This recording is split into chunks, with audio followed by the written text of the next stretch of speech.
Picture this scene. It is a Sunday morning, October 11th, 1896.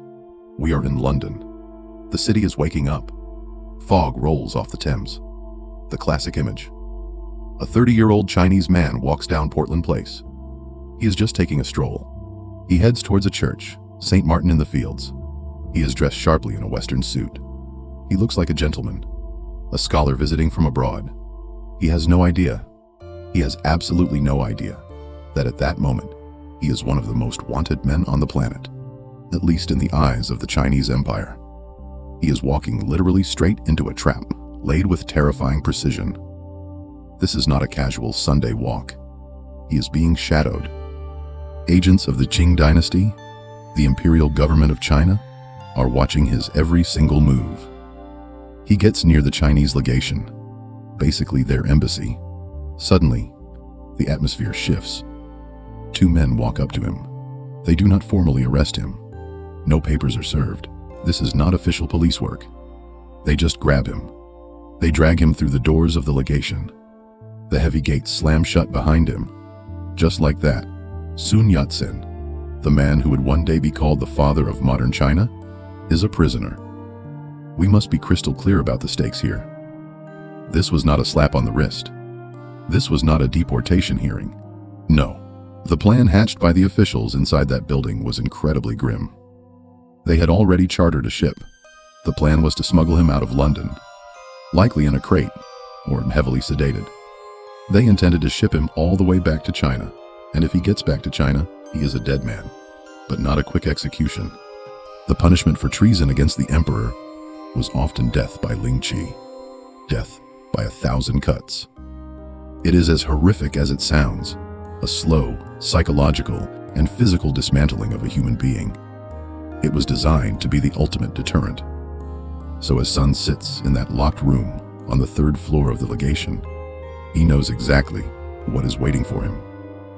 He is for all intents and purposes a dead man walking. It is like something out of a spy thriller, but the terror is completely real. He is locked in this room. He is desperate. He writes pleas for help on little scraps of paper. He weights them with coins from his pocket. He tosses them out the window, hoping some random person walking by will pick one up, but it does not work. Silence. Nothing. The guards were watching. They catch him doing it. They board up the window. He is completely, utterly cut off from the world. But this is where you see that classic Sun Yat-sen trait, the one that defines his entire life, his ability to talk. His ability to talk his way out of anything. He somehow manages to befriend a British servant working inside the legation, a man named Cole. That is the pivot point, the whole story in miniature. Sun appeals to Cole's humanity, probably his wallet a little bit too, but mostly his sense of justice. He convinces Cole to smuggle a note out. He sends it to his former medical professor, Dr. James Cantley, who by sheer luck lived nearby in London. Thank goodness for Dr. Cantley. He does not just sit on it. He does not write a polite letter to the ambassador. No, he goes nuclear. He treats it like a medical emergency. He goes straight to the police. They were initially skeptical. Of course. He goes to the Foreign Office, and then, crucially, he goes to the press. He gets the Globe newspaper to run the story. The headline is amazing. Chinese revolutionary kidnapped in London. It is sensational. The Victorian press ate that up. A scandal involving foreign diplomats on their own soil. It was perfect. The British public was outraged. Kidnapping on British soil by a foreign power. It was an affront. The Foreign Office, under all this public pressure, had to lean on the Qing legation.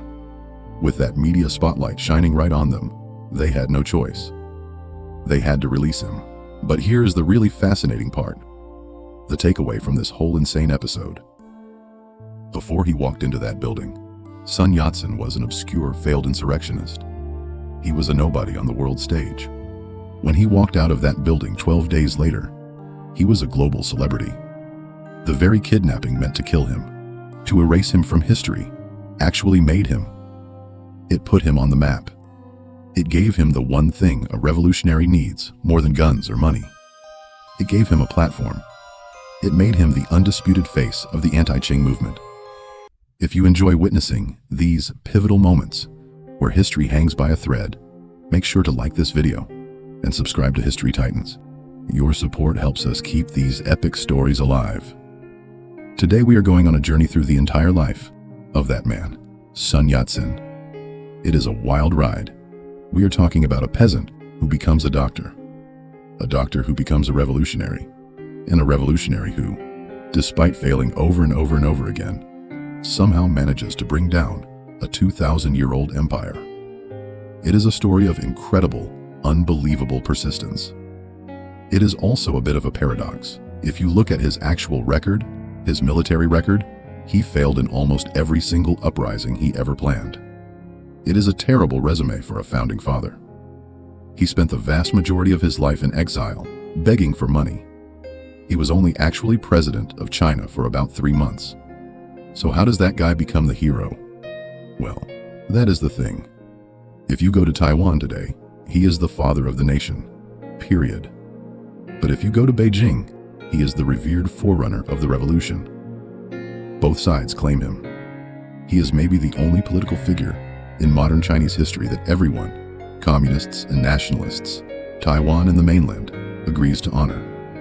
That is how important he is. That is a very rare feat in such a polarized part of the world. We have a stack of sources to get through. Biographies, his own political writings on the 3 principles, financial records of his fundraising in Southeast Asia, even the manifestos he signed with the Soviets later on. We are going to unpack how this peasant with a Western mind became the architect of modern China. To understand the architect, you have to look at the foundations. Let us start where it all began.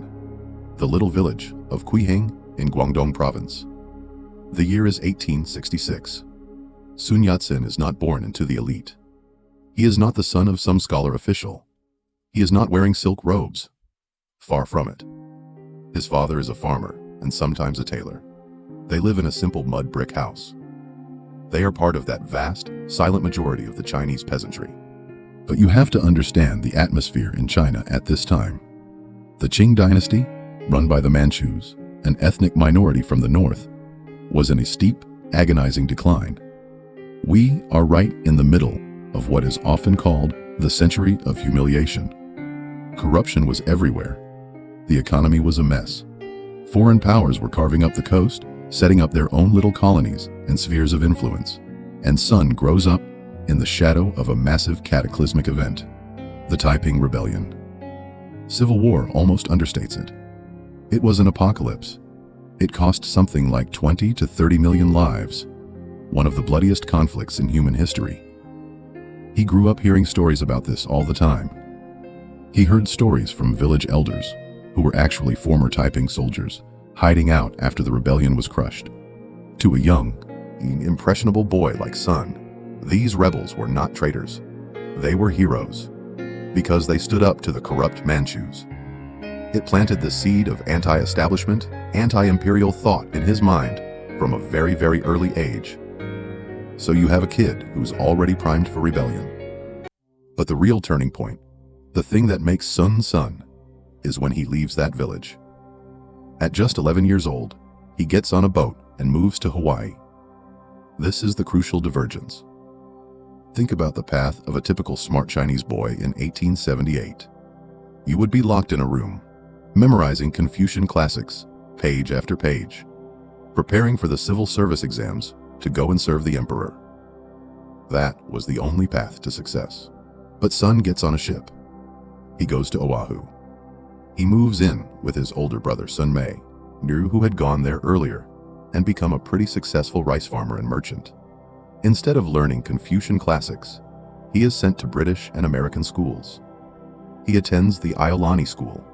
It is a British-style boarding school. He learns English fluently.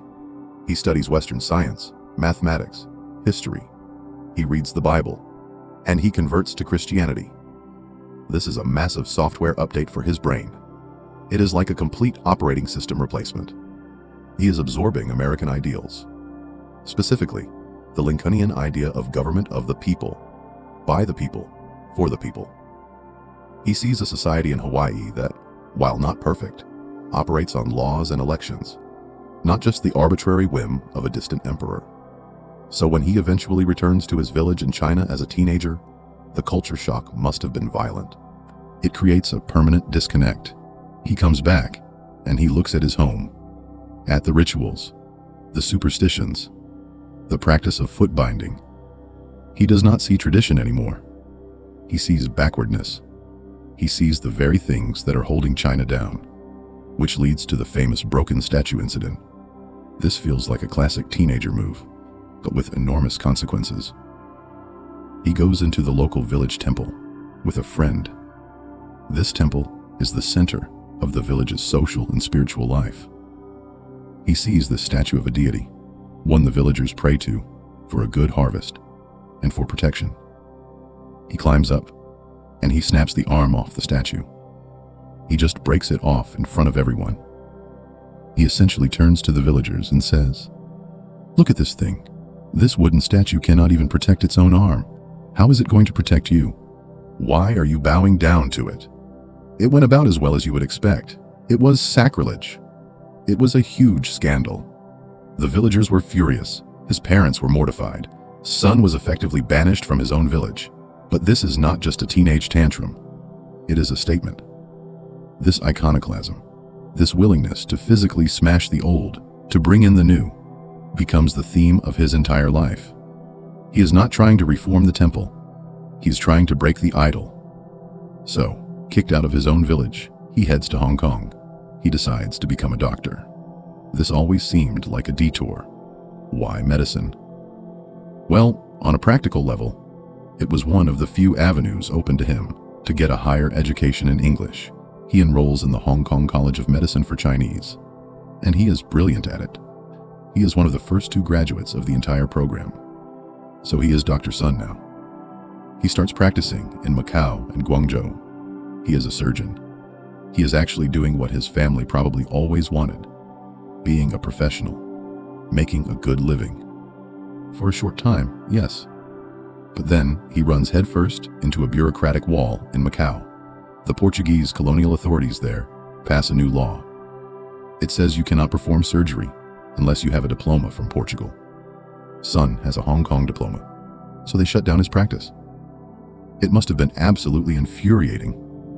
I have the skills to save lives, but your piece of paper says I can't. Infuriating, yes.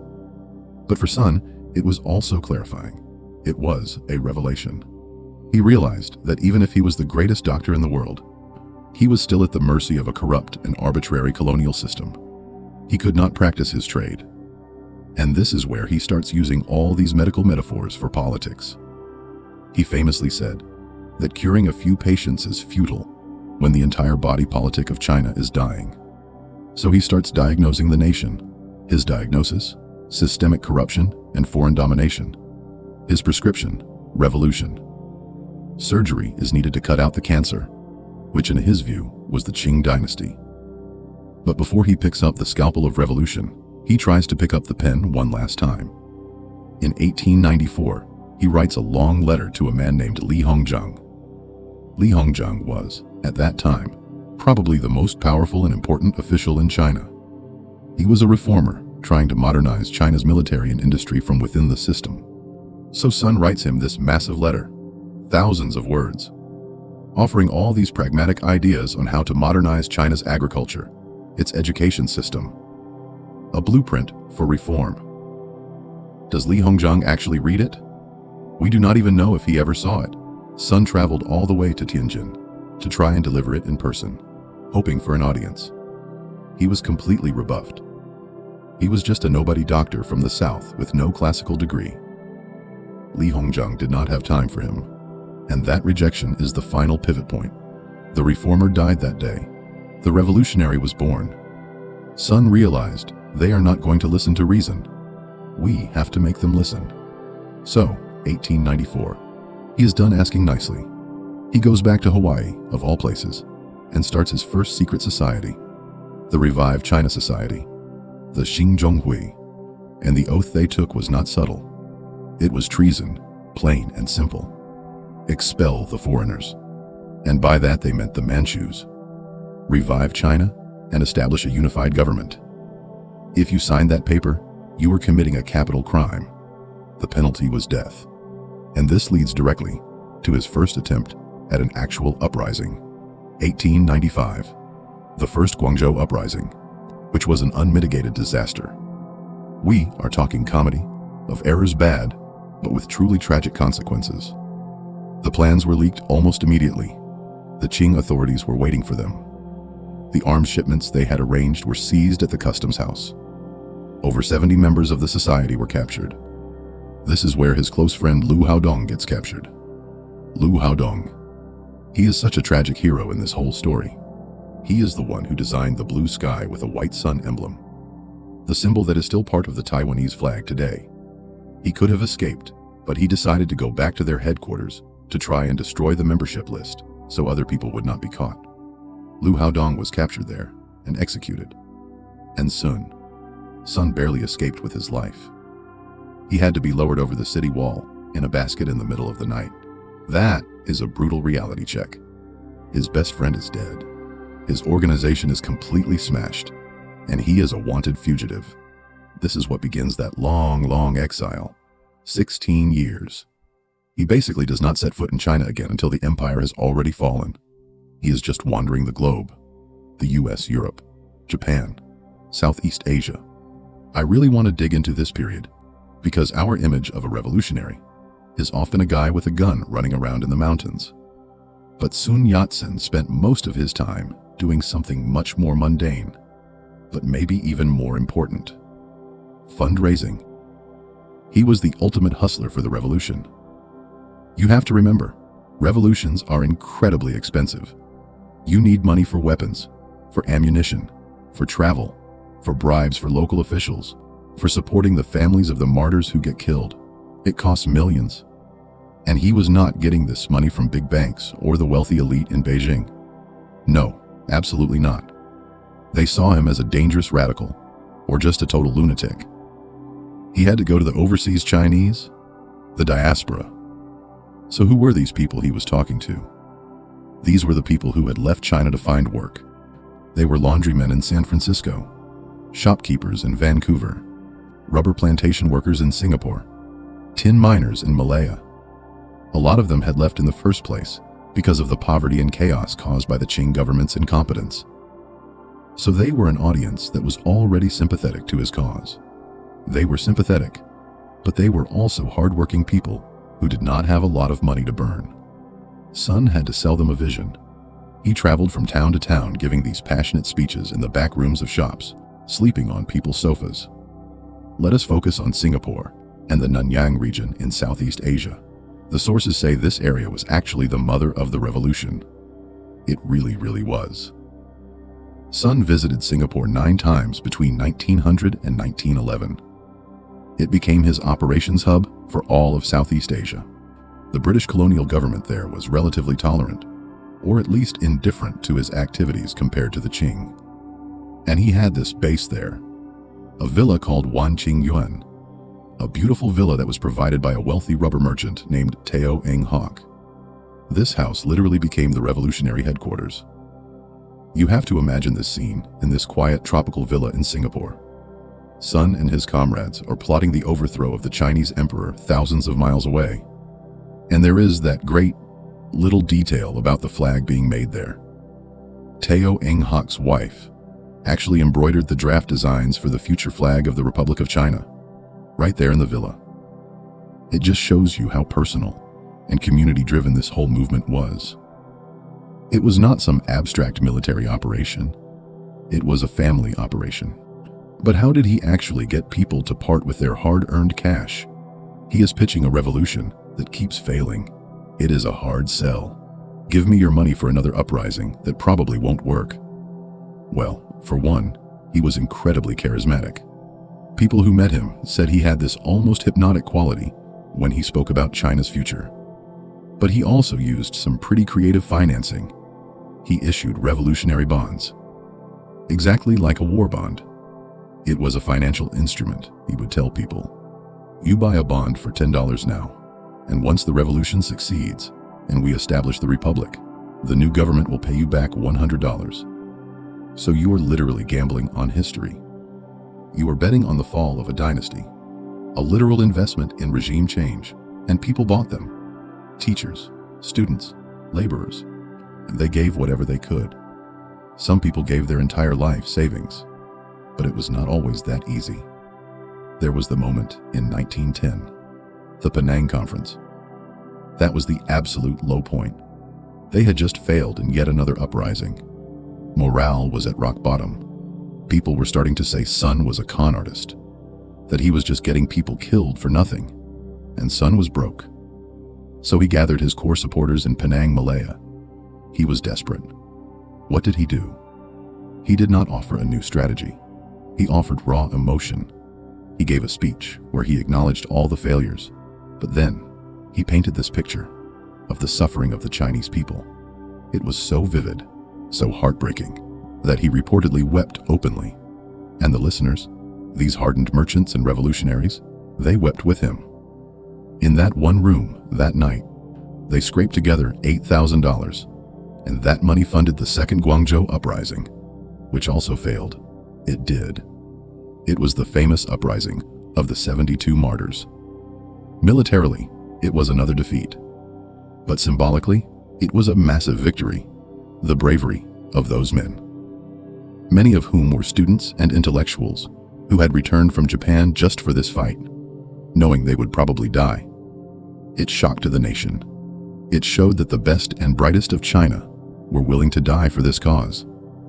It stripped the Qing dynasty of any moral legitimacy it had left. So while he is doing all this fundraising, he is also building an ideology. He is not just a guy who wants to blow things up. He has a coherent philosophy. This is where we get the three principles of the people. By 1905, he is in Tokyo. He manages to merge all these different, disparate revolutionary groups into one big one, the Tongmenghui, United League. And to hold it together, he needs a unifying ideology, a manifesto. So let us unpack these principles, because they really are the DNA of modern China, both in Taiwan and on the mainland. The Sanminjuyi, so the first one is Minzu, nationalism, which at first just meant get the Manchus out. Exactly. It was very racial in the beginning. Expel the Tartar barbarians. It was China for the Han Chinese. But crucially, Sun later evolves this idea. He realizes that if you just have Han supremacy, you are going to lose Tibet. You are going to lose Mongolia. You lose the Muslim regions in the West. The country would break apart. So it shifts to the idea of the 5 races under one union: Han, Mongol, Tibetan, Manchu, and Muslim. An ideal of a multi-ethnic nation-state, all united against Western imperialism. Okay, second principle. Minquan, democracy. Now this is where Sun gets really creative. He loves the Western model, the legislative, executive, and judicial branches. He admired the American Constitution, but he also looks at the West and sees flaws. He sees corruption. He sees incompetent politicians who get elected just because they are popular. So he wants to patch the software, so to speak. He wants to add 2 more branches to make a 5-power constitution. He looks back at Chinese history and asks them, what did we do well? We had the civil service exams. So he creates the Examination Yuan. This is basically an independent branch of government whose only job is to test people to make sure they are actually qualified for government jobs. You cannot just be elected. You have to prove you are competent. And the 5th branch is the Control Yuan. This is based on the ancient tradition of the censors. That word sounds authoritarian to a Western ear. But in the Chinese context, the censors were officials whose job was to criticize everyone, including the emperor and his top officials. They were like a permanent internal affairs department. Sun wanted an independent branch of government whose only job was to impeach corrupt officials and audit the government. It is actually a very progressive idea. Institutionalized accountability. An entire branch of government dedicated to saying, hey, you are stealing money. Okay, third principle. And this is the one that gets really messy. Minsheng, the people's livelihood. This is the most debated and ambiguous of the 3. Where did he get this idea? He was heavily influenced by an American economist named Henry George, the land value tax guy. Henry George believed that land belongs to everyone, so any increase in its value should go to the public, not to private landlords. Sun loved this. He called for the equalization of land rights. So was he a communist? That is the million-dollar question. The answer is no. He explicitly rejected violent class struggle. He did not want to kill the landlords, which is what the communists eventually did. He wanted to tax them and have the state buy their excess land. He also wanted a regulated capitalism, where the state owned the big industries like railways and mines, but small businesses could flourish. So it is a hybrid, a mix of ideas, and because it is so ambiguous, later on the communists could look at it and say, see, Minsheng is basically socialism, and the nationalists could say, no, Minsheng is just welfare capitalism. It allowed everyone to claim his legacy. So he has the money, just barely. He has the philosophy. He has the organization. But the actual revolution, the one that finally works, happens in the most bizarre way imaginable. The Wuchang Uprising of 1911. It is the definition of an accidental revolution. And Sun is not even there. He is not even in the country. He is not even in the hemisphere. He is in Denver, Colorado. Of all the places to be when your life's work finally comes to fruition. He was probably having breakfast at the Brown Palace Hotel, reading the morning paper when he found out. So what on earth happened in Wuchang? In the city of Wuchang, there was a revolutionary cell operating inside the Qing's new army. And these were soldiers who had been secretly recruited to the cause. On October 9th, 1911, they were in their safe house in the Russian part of the city building bombs. And one of them goes off by accident. A huge explosion, smoke everywhere. The police rush in. They find the bombs, but they find something much, much worse.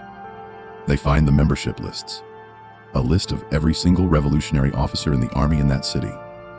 The police take the list. The soldiers know that the next morning there will be a roll call, and anyone whose name is on that list will be taken out and beheaded on the spot. So it is literally revolt or die. They had no other choice. So on the night of October 10th, what is now known as Double 10 Day, they mutiny. They attack the governor's palace.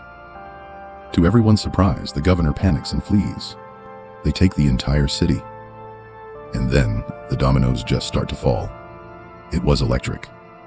Once Wuchang fell, province after province started declaring independence from the Qing. It happened incredibly fast. It turned out the Qing dynasty, which looked so powerful and imposing, was actually a hollow shell. You pushed it, and it just collapsed. So Sun reads about this in a newspaper in Denver.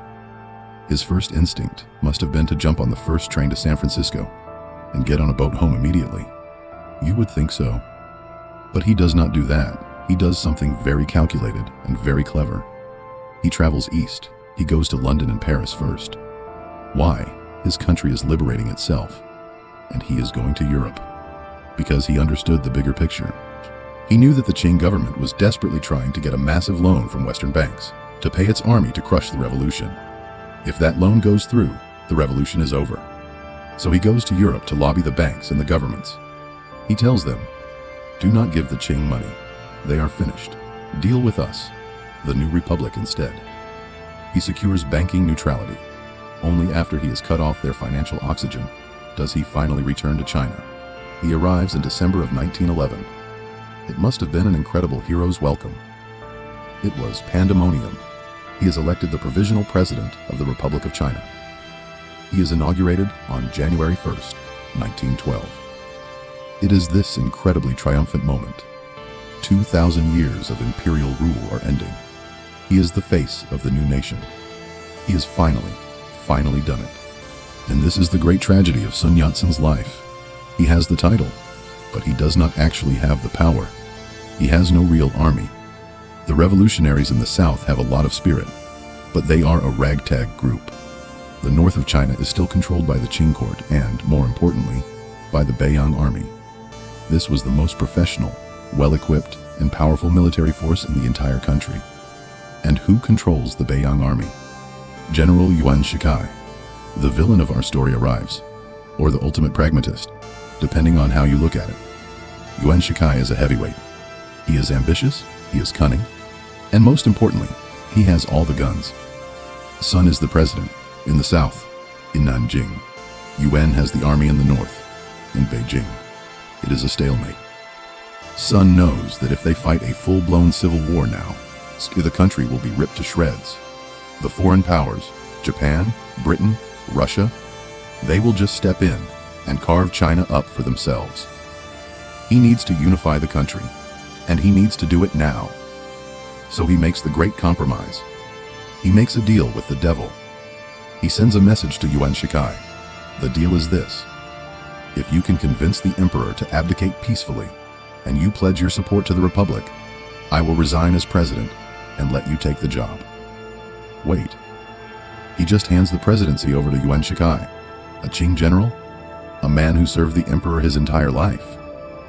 That sounds less like a noble sacrifice, and more like a massive strategic blunder. It is the question historians have been debating ever since. Did he really think a lifelong dictator would suddenly respect a constitution? Sun was either incredibly naive or incredibly selfless. He believed that once the monarchy was gone and the republic was officially established, the system itself would constrain Yuan. He thought the new constitution would be able to control the general. Spoiler alert, it did not. Not even close. But the deal was done. On February 12, 1912, the child emperor, Puyi, abdicates. The dynasty is officially dead. Sun resigns, and Yuan Shikai takes over as president. And things go south almost immediately. Yuan Shikai had zero interest in democracy. He was an autocrat, through and through. He completely ignores the constitution. He moves the capital from the revolutionary hotbed of Nanjing back to his power base in Beijing. The revolutionaries try to fight back, politically at least. This brings us to Song Jiaoren. Song Jiaoren is the great what-if of modern Chinese history. He was Sun's deputy, but in many ways, he was a much better practical politician. He is the one who turns the revolutionary movement into a proper political party, the Kuomintang, or KMT. He wanted a parliamentary system.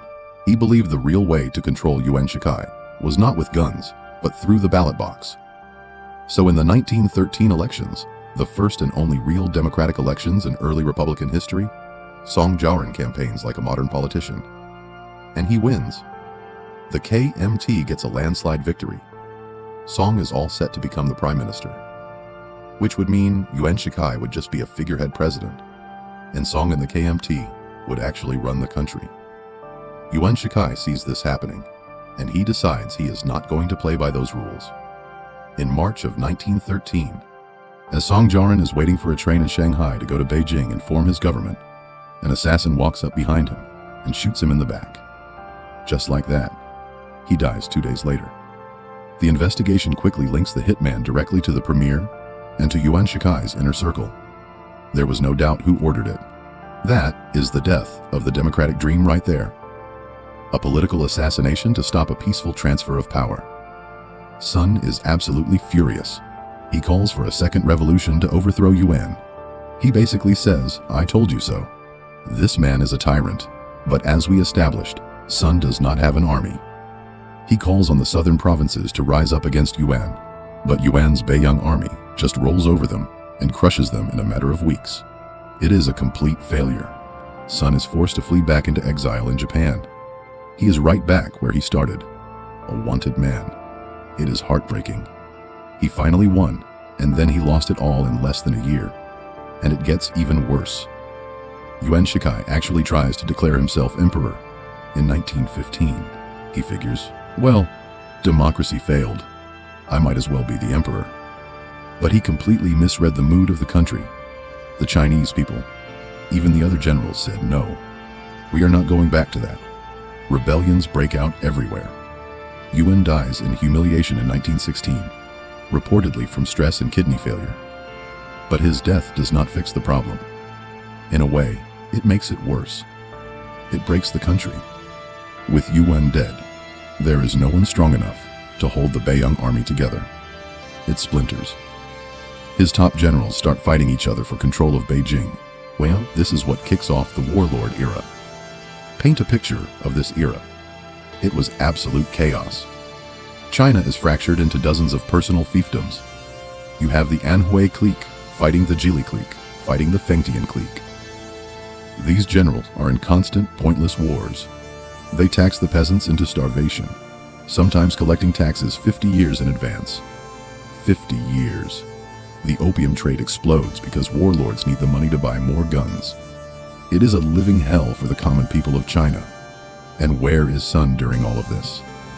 He is back in the south, in Guangzhou, trying to set up a rival government. He calls it the Constitutional Protection Movement. But he is in this incredibly precarious position. He is a president without a state. He has to rely on local southern warlords for protection, which is a very risky game. Warlords are not known for their loyalty. There is this famous story about a warlord named Chen Zhongming. He had initially invited Sun to Guangzhou to set up his government, but they had a falling out over strategy. Sun wanted to march north to unify China. Chen just wanted to secure his own province. So what did Chen do? In 1922, he turns on Sun. His troops surround and shell the presidential palace. They shelled the president's house, with him inside it. It was a coup. Sun has to flee a burning building in the middle of the night. He ends up spending days on a gunboat on the Pearl River, just waiting to escape while the city burns. He is in his late 50s now. He has been fighting this fight for 30 years. He has been betrayed, exiled, kidnapped, and now he is being shelled by his own supposed allies. He must be at his wit's end. He needs a way out of this cycle of failure and betrayal. He realizes one fundamental truth. You cannot make a revolution with someone else's army. He needs his own army. An army that is not loyal to a general, but is loyal to the party and to the ideology. To build an army, he needs weapons, training, and a lot of money. He appeals to the West. He begs the US and Britain for help. He writes letters to the United States, appealing to their shared democratic values. He says, "Help me unify China and bring democracy to my people." And what do they say? They ignore him. Worse than that, they actively support the northern warlords. Because the warlords were seen as stable, they kept the trade routes open for business. They saw Sun as a troublemaker, a radical, a destabilizing force. That is a massive missed opportunity in history. If the US had supported Sun at that moment, the world might look very, very different today. But they did not. So with the door to the West slammed shut in his face, Sun looks north to the only other major power that is offering to help anyone who wants to fight Western imperialism: the Soviet Union, the Soviet pivot. This is, of course, incredibly controversial. Many people assume this means Sun became a communist, but he did not. He absolutely did not. He was very clear about that. The Soviets, under Lenin, were looking for allies in Asia to weaken their capitalist enemies. They saw Sun as a useful vehicle for their foreign policy. So in 1923, Sun meets with a Soviet envoy, a man named Adolf Joffe, and together, they sign the Sunjov Manifesto. This document is a masterstroke of diplomatic pragmatism. The very first point in the manifesto is explicit, and Sun insisted on it. It says, effectively, that the communist system and the Soviet order are not suitable for China. He put that in writing, in the deal. I am taking your money, but I am not buying your ideology. And Joffe signed it. It was a pure marriage of convenience. Sun needed guns, money, and organizational experts. The Soviets wanted a foothold in China and a way to fight the West. So the deal was struck. The Soviets provide money, weapons, and advisors, like the famous Mikhail Borodin, who basically reorganizes Sun's party. In exchange, Sun agrees to the First United Front. He allows members of the tiny, brand new Chinese Communist Party, the CCP, to join his party, the KMT, but they have to join as individuals, not as a separate party bloc. Next, they had to swear allegiance to the KMT and to Sun's three principles. Sun thought he could absorb them, use their revolutionary energy, but keep them under his control. He famously said, "The communists are just young people. I can teach them." Famous last words, but in the short term, it worked brilliantly. With Soviet help, they established the Whampoa Military Academy in Guangzhou. This place is legendary in Chinese history. It is the West Point of China. Finally, Sun has his own officer training school to create his own loyal army. He appoints his most trusted lieutenant, a young general named Chiang Kai-shek, as the commandant. And who is running the political department at the academy? A young charismatic communist named Zhou Enlai, the future premier of the People's Republic of China. This is amazing to think about. Chiang and Zhou, working together in the same building, wearing the same uniforms, training the next generation of China's leaders. This academy is what finally created the army that would conquer the warlords. So finally, by 1924, Sun has it all. He has his party reorganized into a disciplined Leninist-style machine. He has his army building up, he has his doctrine. He is finally ready to win. But biology catches up with him. He had been sick for a while.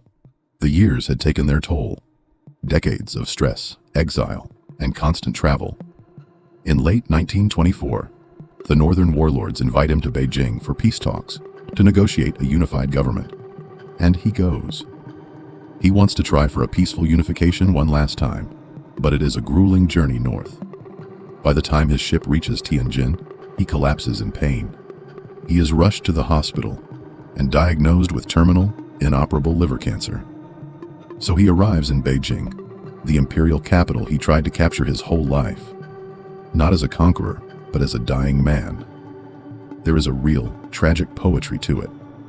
He spends his final days in a bed surrounded by his wife, Zhong Qingling, and his top aides. Even on his deathbed, he is reportedly gasping out the words, "Peace, struggle, save China."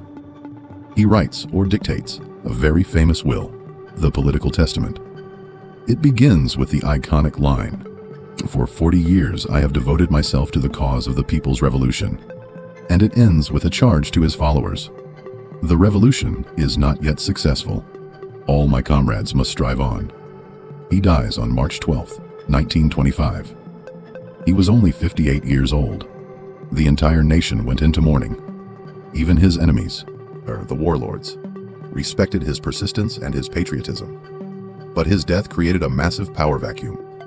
Because he was the glue holding that united front together. He was the only thing holding it together. He was the only person that Chiang Kai-shek on the right wing of the party and the communists on the left wing both listened to and respected.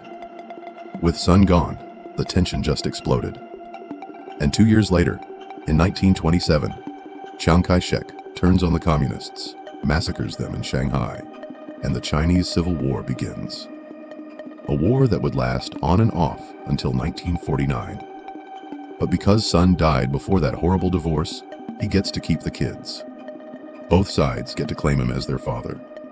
Let us talk about that split legacy, because it is fascinating how two mortal enemies can claim the same founder.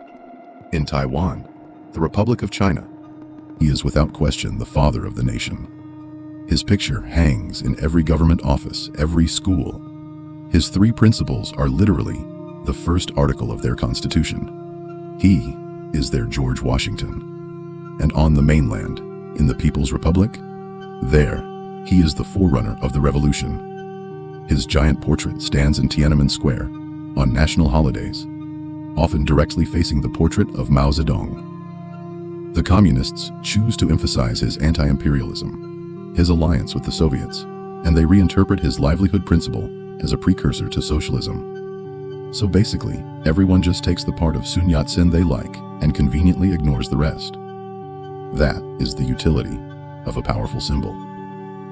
But if we try to look at the man, beyond the statues and the portraits, you see a dreamer. He was often wildly impractical. He would draw these grand maps of future railway lines across China that went through impossible mountain ranges. He planned uprisings that had zero realistic chance of success. He was perhaps fatally naive about Yuan Shikai. But you have to ask, without that dreamer mentality, would the empire have ever fallen in the first place? Probably not. The pragmatists, the reformers, like Li Hongzhang, were all trying to fix the system from the inside. They were too sensible. It took a crazy outsider like Sun, someone who had seen the outside world and simply refused to accept the decaying reality of the Qing. It took him to even imagine a completely different future. A republic in a land that had only known emperors. And that persistence, failing 10 times, a dozen times, just to succeed once. And that is the ultimate takeaway from his life. He never, ever stopped struggling. So here is a provocative thought to leave you with. In his later writings, Sun argued that China was not ready for full democracy right away. He said the people were mostly illiterate and had no education in civic duty. So he proposed a transitional period of political tutelage, which is basically a benevolent dictatorship. The idea was that the party, his party, the KMT, would control everything in a one-party state to train the people in how to be democratic citizens. Eventually, it would hand over power. It is a very dangerous idea. I will be a dictator now, so you can be free later. Dictators rarely just give up power voluntarily. And a century later, you look at the two Chinas, Taiwan under the KMT, and went through a long period of tutelage authoritarian rule. But eventually, in the 1990s, it transitioned into a vibrant multi-party democracy. The mainland? Well, the party is still doing the tutoring. It really makes you wonder, was Sun's vision of the three principles a roadmap that Taiwan ultimately followed to its conclusion? Or is the mainland's interpretation authoritarian control as necessary for national strength and livelihood, what he actually would have supported if he had lived to see the chaos of the 20th century? That is the question of the century. Was he a Democrat who was forced to be a dictator? Or was he a dictator who just happened to talk a lot about democracy? I think he was a doctor who was willing to try any medicine, any radical treatment to save the patient, even if some of that medicine looked an awful lot like poison. If you enjoyed this journey into the life of Sun Yat-sen and want to understand more about the titans who shaped our world, make sure to subscribe to the History Titans channel. Like this audio, share it with a friend who loves history. It really helps us keep these stories coming. And let us know what you think in the comments. Was Sun Yat-sen's deal with the devil, with Yuan Shikai, his biggest mistake? Or was it the only realistic option he had? We would love to hear your take. Thanks for listening.